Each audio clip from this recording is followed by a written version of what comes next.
Hey guys, I'm Pixel Dan, and today I want to do a little throwback review. I want to talk about my favorite Ninja Turtles action figures still to this date, which are the NECA Teenage Mutant Ninja Turtles figures based on the original Mirage Comics. These figures were released back in 2008, and they were the first time we had ever gotten action figures of the Turtles that were based on the original comic books where they started. Now, recently, NECA Toys finally announced and offered the comic versions of all of the villains that we were supposed to get in this line back in 2008, and they just sold them at New York Comic Con. I've got a set ordered and on the way, and since I'm so excited to finally be getting those villains to complete this set, I thought it might be fun to do a video to talk about my favorite Turtles figures and just kind of show them off a bit. These guys are amazing, and for the time, they were kind of like the first Turtles we ever got outside of what Playmates Toys was offering, which have always been directed more towards kids. These were like our first ever collector's Turtles, and they're the first time we ever got some like true to life figures based on some of the original artwork. They are wonderful. So as you can see, I got the batch right here featuring Raphael, Michelangelo, Leonardo, and Donatello. Of course, they are featured here in full color, and they're all rocking the red bandanas because that's the way they appeared on the covers of those original comics. They didn't get the multicolored headbands until the original cartoon series debuted, so they're all sporting the red. Now, of course, those original comics were all in black and white, and NECA did offer an exclusive version of this set as a box set with them all in black and white colors, and that is pretty cool as well. But what we've got in front of us here are the full color figures. So check these guys out. If you've never seen these in person, that's part of the reason I'm doing this video. You can see the figures stand just above 5 inches tall, so that actually makes them a bit shorter than a lot of the human type figures that NECA makes, and that's perfect. And we'll see that more in just a bit when I show you guys April O'Neil. The Turtles were always depicted as being shorter than the humans, and one of the other cool little things about these that we don't see very often are the tails. All the Turtles have little tails sculpted on, but the details on these are absolutely amazing. These 4 Turtles were sculpted by 4 Horsemen Toy Design, the same guys responsible for awesome toy lines like Masters of the Universe Classics, the current Thundercats line that's being done, and the love really shows here. I've been a big fan of those guys for a long time, and they did some really, really amazing sculpts with the Turtles here. Of course, the Turtles, one of my all-time favorite franchises, right alongside He-Man and the Masters of the Universe, so it's pretty sweet seeing the team of the 4 Horsemen tackle 2 of my favorite properties the way they have. It's no wonder that this is among my favorite set of Turtles ever created. So, the 4 Turtles, when they were released, they had a couple different sets. They came in either large blister cards, which had some more accessories, or they came in little kind of round tube packaging, which was just the Turtles itself. So, my Raphael I got in that way, but the other 3 Turtles I got in the larger blister cards. And those came packaged with some really cool display bases. Each of them was unique, so you can see kind of very comic-y looking display bases. I love the black washing seen on the Turtles and even on here. That kind of makes it just kind of gives it that grainy look, right? It's really, really neat looking. So you can see we've kind of got like a street kind of cement pavement there with some pebbles and some boards, a little piece of paper. You know, we got the little sidewalk here with the fire hydrant. Here's another one that's got a sewer cover. Now, the Raphael, since I didn't get him in the blister card, his actually came with like a light post too, so I don't have that.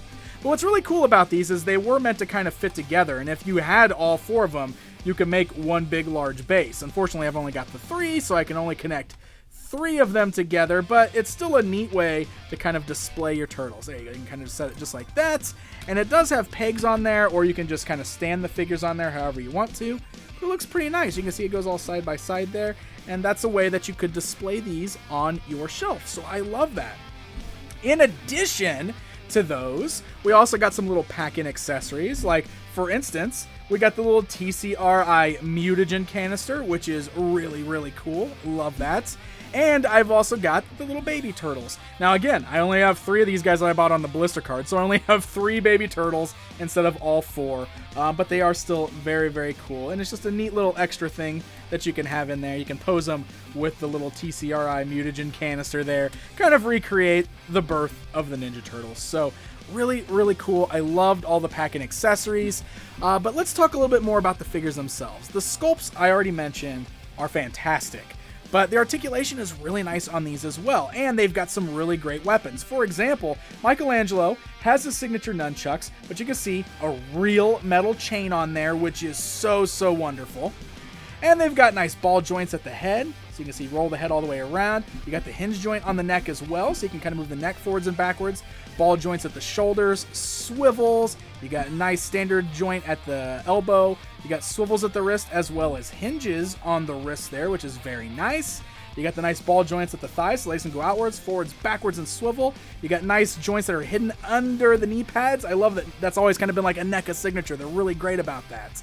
And then really great articulation at the ankles as well with those bigger feet there. So they do have some good articulation. You can get some really sweet poses. I love specifically how, like with Mikey, you can kind of pose them with the chucks under the armpits there. I love doing that. That's one of my favorite Mikey poses to do. But yeah, these guys just turned out really great. And they've all got the signature weapons, like I stated. So Leo, look at that. He's got those sweet katana swords. Of course, also fully painted, which is really nice for a Ninja Turtles figure. You do have the sheaths on his back that you can store those there as well. Donatello has got that bow staff, which we can get some nice two-handed poses. And then Raphael has his sais, which, as you can see, I've got them positioned going through his fingers, which is always my favorite way to pose Raphael, facing off with his sai weapons. So the turtles are wonderful. But we got a few more things from NECA before they actually stopped making this line back in 08-09. At one of the San Diego Comic-Cons, we got an exclusive. This is the Mousers 3-pack. This was sold exclusively at San Diego Comic-Con and gave us some little signature villains for the Turtles to face. You can see they did actually come with another street scene piece, just like we've seen with the Turtles there. It's very similar to one of the others there, but it doesn't have the little wood pieces on it. But you can clip those together with the other bases if you want to. It also has this really cool sewer lid that says San Diego on it instead of New York, since this was a San Diego exclusive, and this is really cool. When you flip it over, look at that. We've got an image of Kevin Eastman and Peter Laird. That is really cool. So that's just a fun little bonus to add in there. But the Mousers themselves, very nicely designed, do a great job of capturing the unique Mouser look, but again, straight from the original comics. The mouths do not open on these. Basically, these are non-articulated little guys. They just kind of stand there and look cool, but they are really nice sculpts. They've got really great paint deco that again kind of evokes the look of the original comic series, and they were an awesome bonus to add right alongside with the Turtles. But that's not all. We got another San Diego exclusive the following year. Say hello to April O'Neil. That's right, April O'Neil was also a San Diego Comic-Con exclusive based on the comic book art. And just like I was talking about earlier, you can see that she does actually stand a bit taller than the Turtles. If I brought in the tape measure, you can see that she stands right at 6 inches tall. And this is very cool. She's wearing kind of the blue jumpsuit, which was more iconic for that original comic book series there. And just a really great sculpt. I mean, they did a good job of capturing that original artwork and bringing it to life. Just look at that. She is wonderful. And features a good amount of articulation on her own. You see nice ball joints at the shoulders there. Forwards and backwards movement. Swivel at the elbow. Elbow joint. Swivel at the wrists. You can turn her at the waist there. You do have the nice hinge-like joints at the thighs, so legs can go forwards and backwards and swivel. Joint at the knees, and then articulation at the ankles. And all the joints are nice and tight. I mean, she's held up so great over the years. I've had her on display ever since I've got her. I love this figure. And she even came with a few Mousers of her own. We got another Mouser, just a standard one with her, but one of the cool things that they did differently is they added the opening and closing mouth. So you can actually open and close the mouth and move the head on this one, something you couldn't do with the others. And then she also comes with this torn apart Mouser. His head also moves, the mouth opens and closes, but he's got one leg that's been completely ripped out of socket. So he just kind of lays there dead. Ugh. But very cool, and it's a really great assortment. Now, originally she was also going to be released in a yellow variant to kind of, give you a version based on the original cartoons. Everybody kind of thinks of April wearing the yellow jumpsuit. And then I think there was also going to be a green one, but unfortunately those were canceled along with Shredder and the Foot Soldiers and all those villains that we never got. And it was one of the most heartbreaking things I have ever experienced in toy collecting. So I am so happy that NECA finally found a way to release those, and you better believe I will be reviewing them as soon as I have them here. But I wanted to have a little bit of fun, show off these old figures, kind of just show you guys why I love these figures so very much. So stay tuned, guys. I will have the new review of the villains up very soon. I hope you enjoyed this look back at the awesome 2008 NECA release of the Teenage Mutant Ninja Turtles action figures. If you did, make sure you hit that like button. Feel free to leave me a comment. Let me know how you feel about these guys. And don't forget to subscribe so you never miss out on any of my TMNT video reviews. Until next time, my friends.